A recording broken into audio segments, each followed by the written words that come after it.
Bonjour tout le monde, j'espère que vous allez bien, on se retrouve pour le deuxième brief de la semaine et juste avant de commencer, je tenais à vous inviter à nous rejoindre sur Discord. D'ailleurs, on a créé un nouveau salon, un nouveau channel pardon, qui s'appelle le channel Bienvenue, qui vous explique absolument tout, donc comment fonctionne le Discord, où sont les documentations qui sont intéressantes, donc vraiment il y a tout expliqué.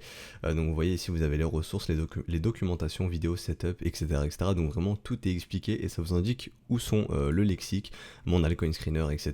Donc voilà, n'hésitez vraiment pas à nous rejoindre sur Discord pour aussi échanger avec la communauté, donc le lien est en description et dans les commentaires, je vous invite vraiment à nous rejoindre. Tout ce qui se passe pas sur YouTube, ça se passe sur le Discord.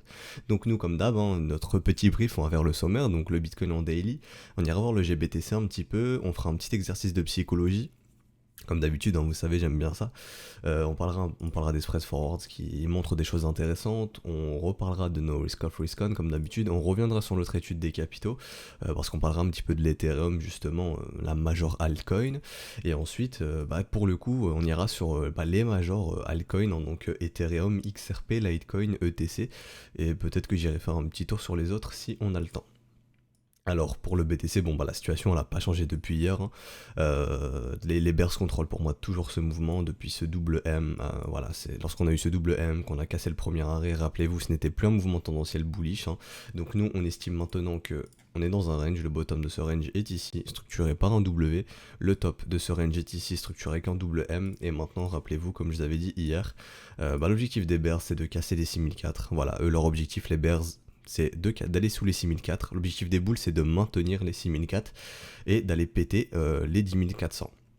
Donc voilà, l'objectif des bears, c'est de maintenir les 10400, d'aller péter les 6004. L'objectif des bulls, c'est de maintenir les 6004 et d'aller péter les 10004 et 10005, tout simplement. Donc voilà, donc nous on estime que ça maintenant c'est un range. Rappelez-vous, notre objectif c'est de racheter le bas de range ou de revendre le haut de range. Donc on n'a pas pu vendre le haut, donc on cherche à acheter le bas tout simplement. Donc on est dans la zone de rechargement, c'est notre première raison de localisation, mais ce qui nous manque encore une fois, c'est la confirmation momentum, la structure. Pour l'instant, on n'a aucun, on a qu'une seule raison, donc que la localisation, qui est la zone de rechargement.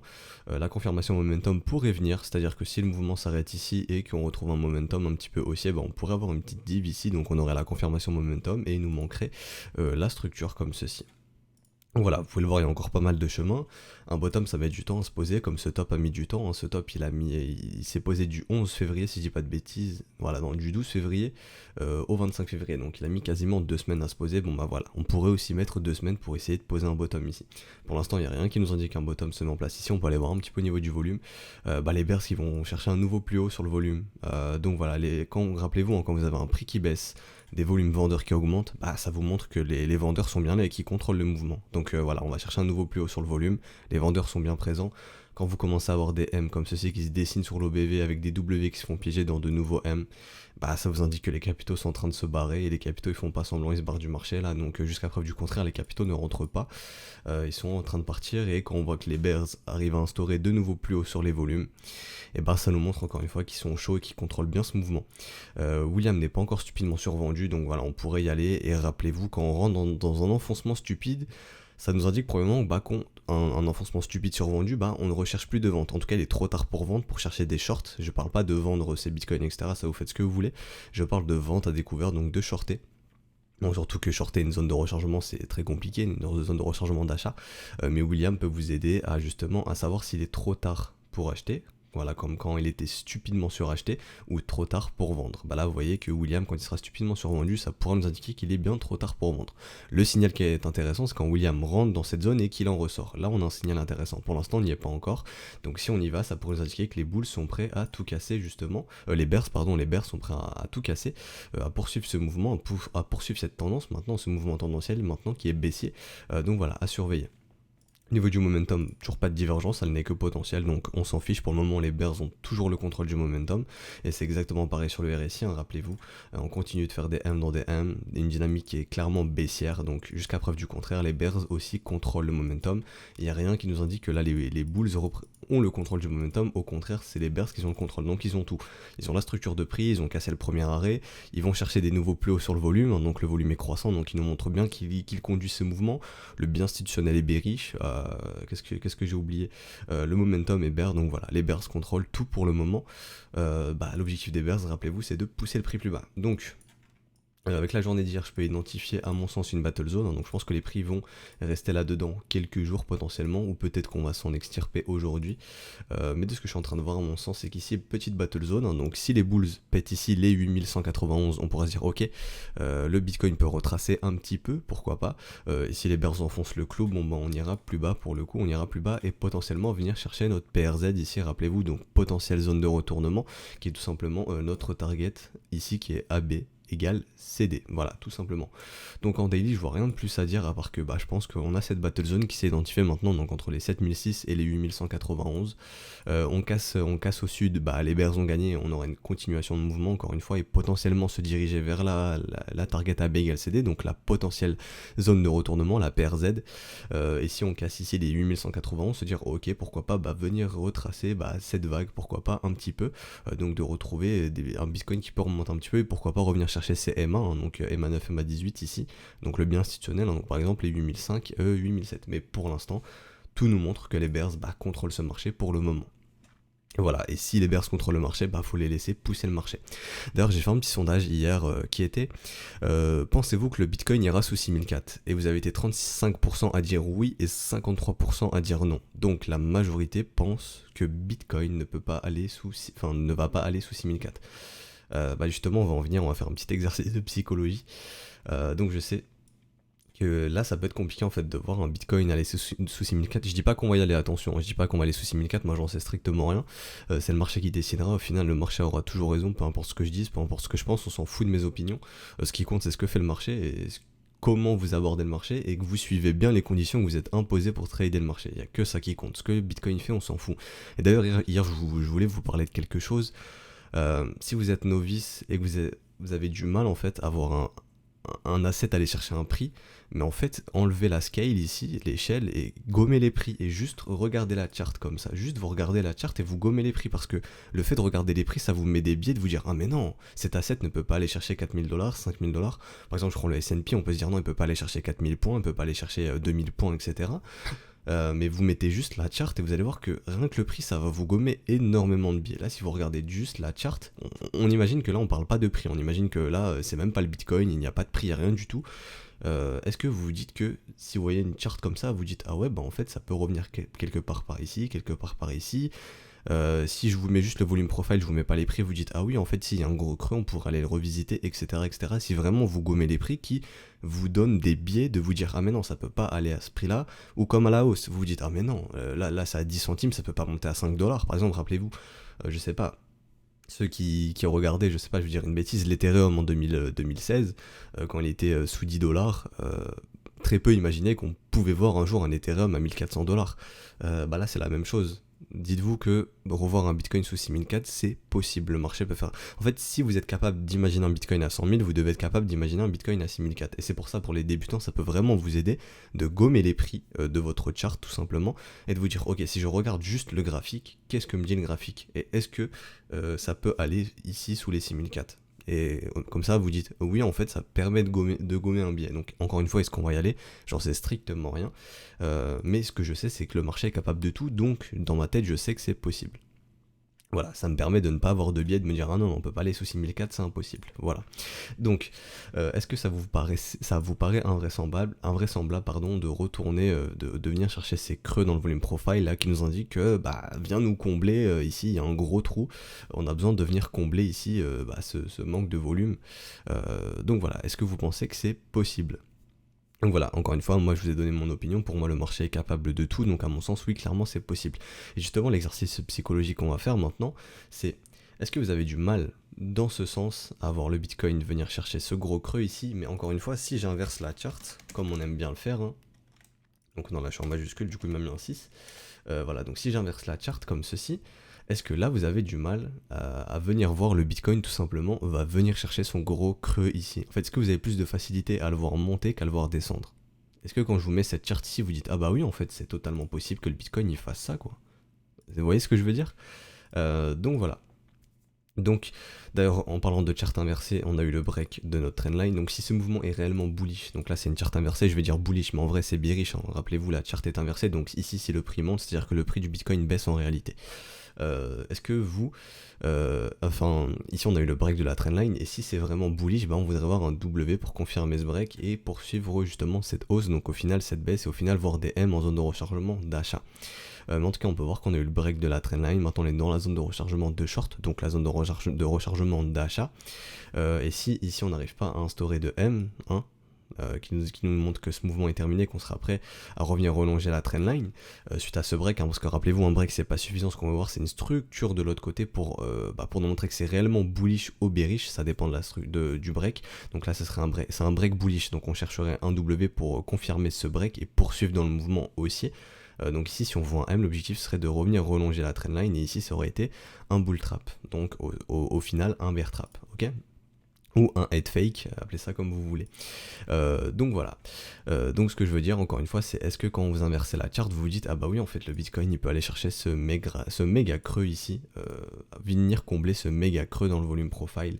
Voilà. Et la question que je me pose en fait c'est si la majorité pense que le Bitcoin ne peut pas aller sous 6004, où achètent les institutions en fait? Parce que les institutions, rappelez-vous, elles ne peuvent pas acheter où le public achète. C'est-à-dire que si la majorité des gens cherchent à acheter ici, les institutions ne peuvent pas acheter avec ces personnes-là. Les institutions, elles doivent se servir de cette liquidité pour aller la pousser et pouvoir racheter plus bas. Donc est-ce que le but justement, c'est de faire rentrer un maximum d'acheteurs ici et ensuite de les faire paniquer en faisant tomber les prix et en apportant toute cette liquidité exécutée ici, plus toute cette liquidité aussi. Donc là il y a beaucoup de stops qui attendent sous ces structures, et il y a beaucoup de gens qui sont rentrés ici aussi, qui pourraient paniquer, qui pourraient prendre leur profit ou même capituler plus bas. Donc voilà, est-ce qu'en fait le but des institutions maintenant c'est pas de se servir de cette liquidité ici, de la ramener plus bas et de pouvoir acheter des bitcoins moins chers et de faire capituler le public entre guillemets pour poser un bottom plus bas? Bon c'est la question qu'on peut se poser. En tout cas actuellement pour nous il est bien trop tôt pour dire qu'on a un bottom. Ici on a clairement pas de bottom, les bears contrôlent bien le mouvement, les bears peuvent pousser les prix beaucoup plus bas, ça y a aucun souci là-dessus. Encore une fois rappelez-vous, comme je vous ai dit, l'objectif des bears c'est de péter les 6004, donc est-ce qu'ils vont réussir? J'en sais strictement rien. Donc ici si on commence à avoir des divergences, on voit un beau W se poser, on se dira ok bon le bitcoin est prêt à repartir, et on verra s'ils sont capables d'aller péter ce sommet ici. Donc ça sera le prochain objectif des bulls, mais vous voyez qu'il y a pas mal de chemin à faire pour les acheteurs.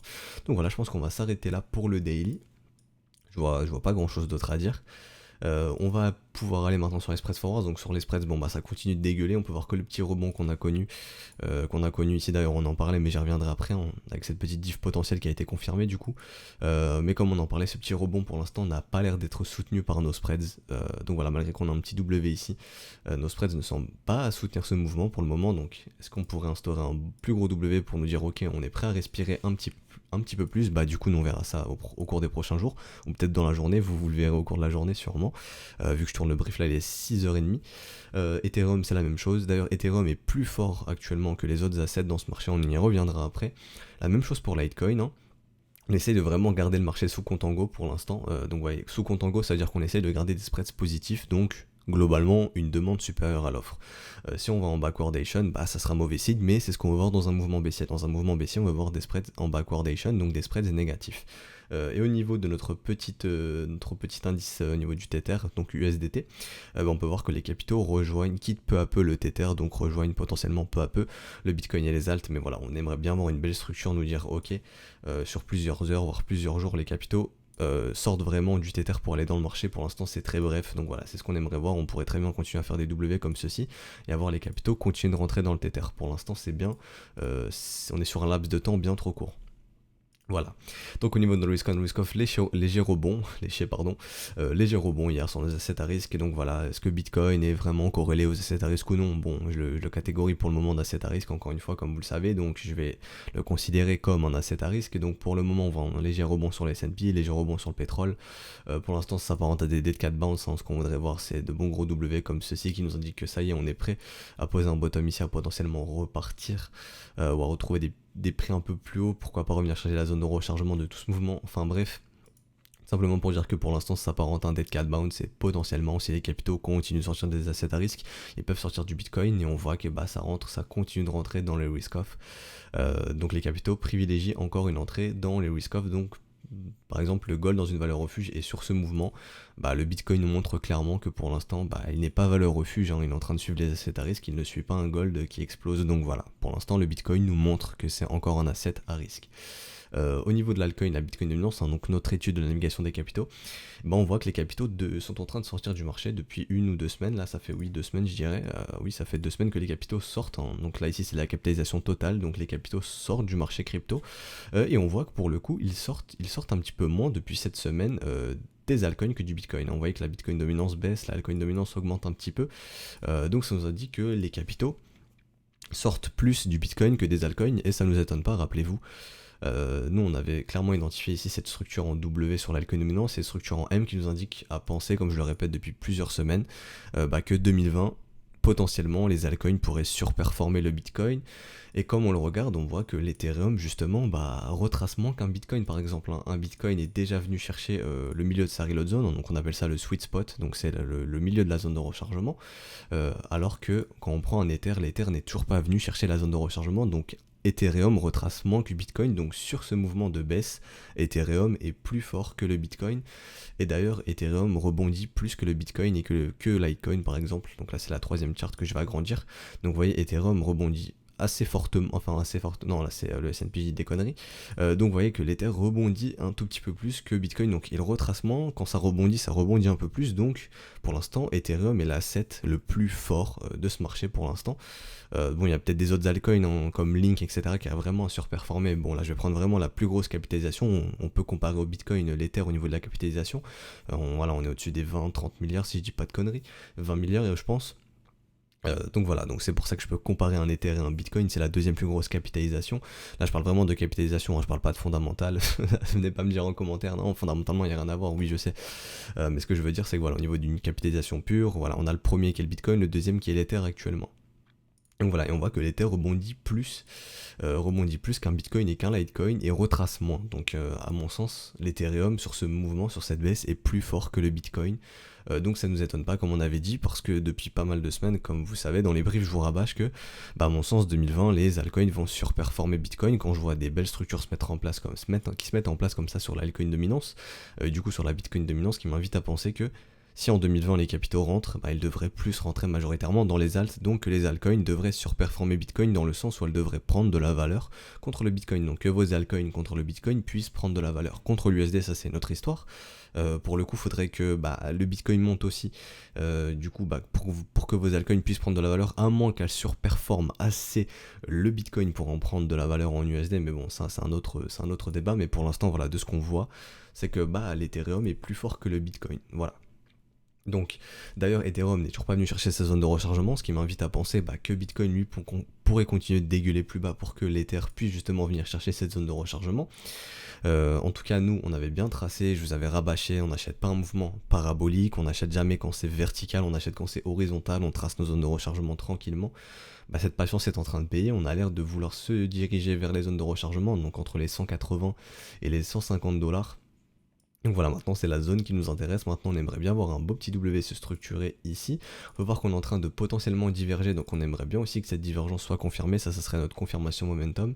Et ensuite voir un beau W dessiné, et là on pourrait dire ok, l'Ether est prêt à pouvoir repartir. D'ailleurs, c'est comme Bitcoin maintenant, vu que le premier arrêt a cassé ici, on va dire que ici, pour nous maintenant, c'est un mouvement de range ici, donc entre les 115 dollars et les 284 dollars. Donc pour nous maintenant, le but c'est de racheter le bas du range. Où est-ce que se situe le bas du range? Pour nous c'est la zone de rechargement, même plus bas, hein, mais premièrement la zone de rechargement. Donc voilà, notre objectif c'est de vendre le haut du range, de racheter le bas du range. Donc maintenant la zone qui nous intéresse, zone de rechargement. Pourquoi je dis qu'ici c'est un range? Tout simplement parce qu'on a cassé notre premier arrêt. Ici le bottom a bien été posé par un double W, ici un double WM. Donc voilà, les bears ont bien posé un top ici, les bulls avaient bien posé un bottom ici. Donc voilà, nous maintenant on cherche à racheter le bas de ce range pour se dire ok, si l'Ether il a vraiment posé un bottom ici, que ce soit prêt à nous faire un méga W weekly comme ceci et essayer d'aller bust, rappelez-vous, les 363 dollars. Et si on passe en monthly, ça nous ferait un méga W monthly qui nous indiquerait que on est prêt à effectuer un beau rallye contre tendance. Et à mon sens, encore une fois, comme je vous le rabâche depuis pas mal de temps, une target réaliste pour un Ether en 2020, si on est vraiment amené à faire un W monthly et faire un gros rallye contre tendance, ça serait au minimum de revenir chercher un Ether à 600 dollars, donc le premier arrêt. Si le premier arrêt cède, on pourrait imaginer plus de retracement, mais bon, ça on verra plus tard. Faut déjà que ce W monthly se confirme, et tant qu'il ne se confirme pas, c'est-à-dire que tant qu'on ne casse pas les 370 dollars, il n'y aura pas de rallye contre tendance et Ethereum pourrait rester dans ce range, hein, donc entre les 80 et les 370 dollars encore très très longtemps. Voilà. En tout cas, au niveau du daily, on peut revenir dans des zones très intéressantes pour les investisseurs, encore une fois. Tracez vos zones de rechargement et attendez sagement, ça ne sert à rien d'acheter un mouvement vertical. Et là, le marché est en train de punir ceux qui ont FOMO, malheureusement, et j'espère que c'est pas votre cas. XRP qui retrace plus qu'un Ether, qui retrace plus qu'un Bitcoin, donc voilà, les capitaux se barrent plus d'XRP par exemple. Donc XRP, encore une fois, comme j'en parlais, on a des choses intéressantes, hein, c'est-à-dire que en weekly on commence à identifier un réveil des bulls, on commence à identifier des petits W sur l'OBV, on commence à identifier William qui quitte son enfoncement stupide, des belles divergences au niveau du momentum, donc de MACD. Mais encore une fois, ce qui manque, c'est un beau W weekly pour permettre de faire respirer XRP depuis tout ce temps, hein, qui baisse depuis très longtemps. Et tant qu'on n'aura pas de W, bah, XRP à mon sens ne pourra pas repartir. Hein. Ce qu'on va voir, c'est un beau W. Voilà, donc rappelez-vous, XRP, il prévient comme quasiment tous les assets lorsqu'il est prêt à partir. Vous voyez ici, c'est beau W dessiné, des W dans des W, et puis pam, le gros pump. Je peux retourner encore une fois dans le passé comme je l'avais fait. On peut retourner dans le passé ici, mais bon voilà, c'est la même chose, hein. Vous voyez ici les W qui se mettent en place et poum, let's go. Donc c'est à chaque fois la même chose, XRP fait pareil, et ce qu'on va voir, bah justement, c'est un W pour nous indiquer que la dynamique est en train de changer, la dynamique de marché est en train de changer. Et quand vous aurez un W weekly, déjà vous aurez un investissement, un signal d'investissement moyen long terme pour les investisseurs, très intéressant, un signal d'achat pour les investisseurs, pardon. Pour l'instant, il n'y en a pas, ce mouvement est toujours baissier. On a eu un break de trendline, mais rappelez-vous, break de trendline, c'est pas suffisant. Tant qu'on n'a pas de structure de l'autre côté, l'objectif c'est de repartir dans le mouvement initial, qui est un mouvement baissier. Donc faudrait pas être étonné si vous voyez un XRP qui va sous 17 centimes, sous ce bottom. Faut vraiment que les bulls ici défendent ce bottom pour essayer de nous instaurer un W weekly et que XRP soit prêt à repartir. Tant qu'il n'y a pas de W weekly, bah faudra laisser XRP dégueuler plus bas pour qu'il puisse le faire. Hein. Voilà. Mais pour l'instant, toujours pas de W weekly, donc bah, les bears sur du moyen même long terme contrôlent ce marché et eux leur objectif c'est d'aller pousser l'XRP plus bas. Nous ce qu'on surveillera sur du daily par exemple, bah, c'est si XRP arrive à nous structurer un beau petit W ici et qui se redirige comme ça tout doucement. D'ailleurs on est bien revenu chercher le wake of check, hein, donc la neckline du précédent W, donc voilà, les prix temporisent maintenant sur le wake of check, donc à voir ce qui va se passer. Ce qu'on aimerait voir sur le XRP pour que ce soit assez encourageant, c'est un beau petit W se dessiner et qu'on reparte à la hausse comme ceci, mais pour l'instant c'est pas le cas. On va checker le momentum, au niveau du momentum il n'y a rien, par contre voilà, les volumes vendeurs restent faibles pour le moment, ce mouvement n'est plus soutenu, là on n'a plus de mouvement croissant, donc attention, ça veut pas dire qu'on peut pas pousser plus bas, c'est-à-dire que ici bah, les bears s'endorment un petit peu, on aimerait vraiment que les bears remettent un coup de volume si jamais vraiment ils contrôlent toujours ce mouvement. Au niveau du momentum c'est la même chose, on a une divergence qui est potentielle, donc voilà, on aimerait bien que cette divergence se confirme, qu'ensuite XRP nous fasse un petit W, et ensuite on pourra se dire ok, XRP est potentiellement prêt à repartir, mais pour l'instant c'est clairement pas le cas. Litecoin, c'est la même chose que Bitcoin, Litecoin pour le coup très corrélé au Bitcoin, on avait tracé aussi nos zones de rechargement, potentiel W ici qu'on attend, au niveau du momentum c'est la même chose, hein, donc voilà, sur les altcoins, sur le Bitcoin etc on a des divergences qui sont potentielles, donc voilà, si elles se confirment ce serait bon signe, et ensuite on aimerait bien voir des W se poser, donc voilà, Litecoin c'est la même chose que Bitcoin, on aimerait bien voir un W se poser ici, et c'est la même chose, on estime que maintenant c'est un range, l'objectif c'est de racheter le bas de ce range, et l'objectif des bears c'est de casser les 36$, l'objectif des bulls c'est de maintenir les 36$ et d'aller péter les 83$. Voilà, et on va terminer par ETC, donc Ethereum classique. Donc Ethereum classique, rappelez-vous, on a un W monthly, donc Ethereum classique qui a surperformé Ethereum pour le coup. Donc voilà, Ethereum classique fait déjà son W monthly, donc ce qui m'invite à penser que bah, là je suis vraiment en train d'essayer de chercher des achats sur Ethereum classique. Rappelez-vous, je vous avais dit que je déteste quand on a un break, on a une structure qui se break, mais que le public est affolé par ce break. Généralement on a besoin d'un shakeout, comme je vous avais expliqué, c'est un mouvement qui secoue tout le monde. De ceux qui rentrent en gros levier, de ceux qui rentrent euphoriques, qui sont euphoriques, qui disent allez c'est parti, let's go, bah faut les calmer, faut les secouer, faut les faire paniquer. Généralement la panique elle va où? Dans la zone de rechargement. Rappelez-vous, on était ici, bah voilà, le marché a fait exactement ça. Je vous avais dit que généralement on vient proche des 0,818 et ensuite on va pousser dedans. En tout cas c'est ce que je voulais voir, et maintenant je vais voir un beau W se dessiner. Au niveau du momentum, bon, voilà, on avait dessiné ça, donc on a voilà, une triple divergence potentielle ici. Donc elle n'est que potentielle pour moi, je vais voir le momentum repasser bullish, hein, donc hop, je vais la mettre comme ceci, la div, voilà. Donc la divergence est potentielle, en tout cas on aurait une double, voire une triple div, donc ça serait très intéressant. Mais ce qui me manque encore une fois, c'est la structure. Vous voyez ici ce gros gap, donc ça ne m'étonnerait même pas qu'on puisse aller pousser plus bas que la zone de rechargement pour le coup, donc 5$ environ, voilà le gros chiffre rond des 5$ qui était ETC vient de chercher les 5$. Mais ce que j'aimerais bien voir pour le coup maintenant, c'est un beau petit W se dessiner suite à ce gros W monthly, et bah ça m'arrangerait, hein. Plus il va bas, plus je peux récupérer des doubles vite, parce que rappelez-vous, moi je vais lancer une stratégie SHAD sur ETC, une stratégie SHAD pour récupérer du fiat assez rapidement, récupérer des doubles, et aussi avoir de l'ETC dans mon bag, hein. Voilà, si je peux avoir des positions gratuites sur ETC pour du long terme, ça pourrait m'intéresser quand je vois des gros W Monthly se dessiner. Donc voilà, ça pourrait m'intéresser justement. Donc là maintenant ce que j'attends c'est un beau petit W, et tant qu'il n'y a pas de W, bah les bears contrôlent ce mouvement, hein, tout simplement. D'ailleurs on va aller checker un petit peu plus le volume. Donc voilà, au niveau du volume, vous voyez ici les bears clairement qui vont chercher un nouveau plus haut depuis plusieurs jours. Donc voilà, les bears sont motivés.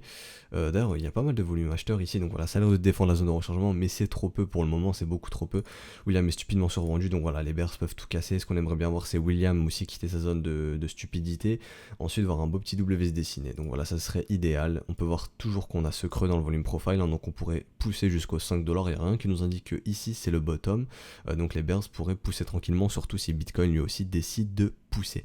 Mais en tout cas, quand on voit au niveau du long terme, quand on voit un W monthly se dessiner, bah ça peut nous inviter ici à penser qu'il y a des big boys qui vont vraiment défendre cette zone comme ils l'avaient fait, hein. Ils ont défendu les 3,3$, on est revenu dessus, ils ont tout racheté immédiatement.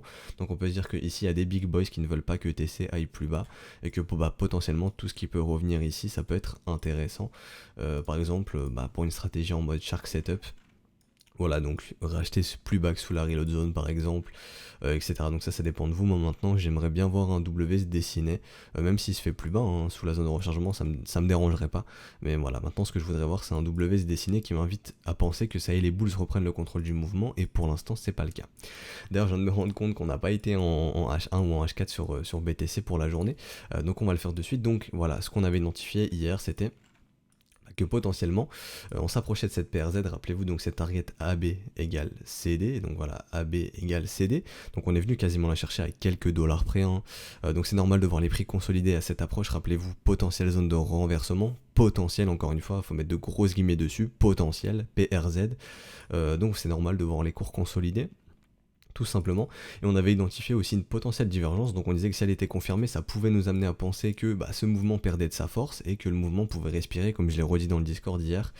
Et j'avais dit hier que je voyais la div se confirmer, je voyais une petite div au niveau de l'OBV se mettre en place ici, vous voyez cette petite div OBV ici qui m'indiquait à penser qu'il se passait quelque chose, que ce mouvement ici perdait de sa force, hein, que les capitaux ne soutenaient plus assez ce mouvement, ce qui m'invitait à penser que ce mouvement peut respirer un petit peu. Je parle de respiration, je parle pas de bottom encore une fois, ça nous indique que les bulls peuvent respirer un petit peu avant que les bears reprennent le contrôle de ce mouvement, très probablement, c'est-à-dire de faire un dead cat bounce au final pour aller plus bas. Surtout qu'ici il n'y a pas de structure, c'est un V, rappelez-vous les V sont amenés à être testés. Et voilà, cette div m'a invité à penser, comme on en parlait, de punir un petit peu les FOMO shorters. D'ailleurs on va aller voir un petit peu la liquidité. On peut voir qu'il y a pas mal de liquidité ici, on est aux alentours des 8100, etc. Donc on pourrait aller chercher cette liquidité avant de retourner chercher la liquidité acheteuse et de liquider encore les acheteurs qui essayent de rattraper justement un couteau qui tombe, tout simplement. Donc voilà, mais en tout cas cette div nous invitait à penser que Bitcoin pouvait respirer un peu, et c'est ce qu'il est en train de faire. Donc par exemple, on pourrait tout simplement prendre le précédent top, on prend le bottom, et voilà, pourquoi pas imaginer un retour sur premier arrêt, ça serait plausible, hein. Ça serait pas ahurissant de voir un Bitcoin revenir chercher son premier arrêt de cette vague ici, aux alentours justement des 8200$ avant de repoursuivre sa baisse, hein. Donc simplement faire un dead cat bounce comme ceci, avant de reprendre sa baisse, à moins que si les bulls arrivent vraiment à poser un bon gros W, on pourrait se dire ok, ici il y a des gens qui sont chauds pour essayer de poser un bottom.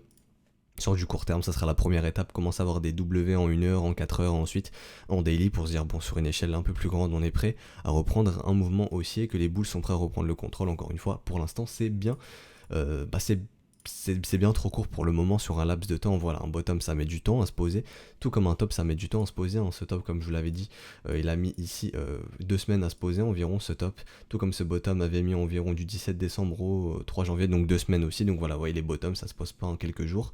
Donc voilà, donc ici ça pourrait être les premières étapes pour essayer de poser un bottom. À mon sens c'est encore bien trop court, c'est bien trop rapide, et actuellement les bears contrôlent le mouvement, donc objectif des bears encore une fois essayer de pousser le marché plus bas, donc à voir jusqu'où ce mouvement de respiration pourra aller. Voilà, ici c'est juste un mouvement de respiration, jusqu'où il pourra aller, c'est juste la question qu'on se pose, et comme on l'a vu, le premier arrêt ça pourrait être une target réaliste, avant de pourquoi pas reprendre un mouvement tout simplement baissier de type AB égale CD comme ceci, voilà, qui pourrait nous ramener un BTC plus bas par exemple sur les 6006, donc revisiter les bottoms de janvier, donc les bottoms d'hiver tout simplement qui sont ici. Mais bon là c'est bien trop spéculatif, on verra où ira topper justement ce mouvement de respiration. Donc voilà, mais pour l'instant, mouvement de respiration, voilà, ça peut faire respirer un petit peu les bears. Voilà, les moteurs doivent refroidir. Rappelez-vous, William était dans son enfoncement stupide, et encore une fois, je vous avais bien repris cet exemple. C'est pas parce que William est stupidement survendu que ça y est, faut acheter. Non, c'est quand William quitte cet enfoncement, ça nous indique à penser que bah là il y a un signal intéressant. Je parle pas de signal d'achat, hein. Je vous invite, ça nous invite juste à penser que le moteur peut refroidir tout simplement, que les bears peuvent lever le pied un petit peu avant de reprendre le mouvement et de punir les FOMO shorters.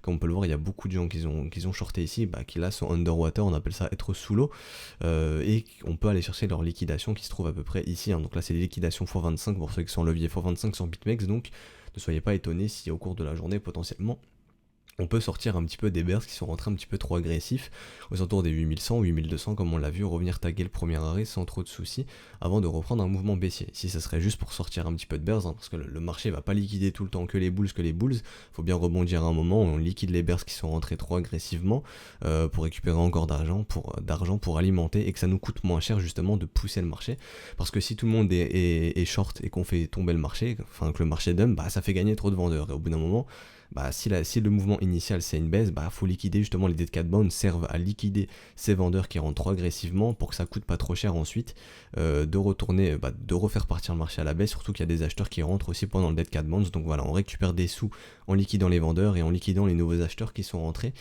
Voilà, donc c'est comme ça que fonctionnent les marchés. Et c'est ce qui traduit les dead cat bonds. Voilà, donc on va s'arrêter là pour aujourd'hui, c'était encore un brief assez long. Donc si ça vous a plu, n'hésitez pas à vous abonner, à liker, à commenter, à activer la petite cloche, comme ça vous êtes notifié de tous les briefs qui sortent tous les jours. N'hésitez vraiment pas à nous rejoindre sur Discord, hein, le lien est en description et dans les commentaires, donc voilà, ça vous aidera énormément pour votre apprentissage. N'hésitez pas à consulter le salon bienvenue, hein, donc de toute façon vous allez arriver dedans, n'hésitez vraiment pas à le lire, tout est expliqué. Comme ça vous avez toutes les réponses à vos questions.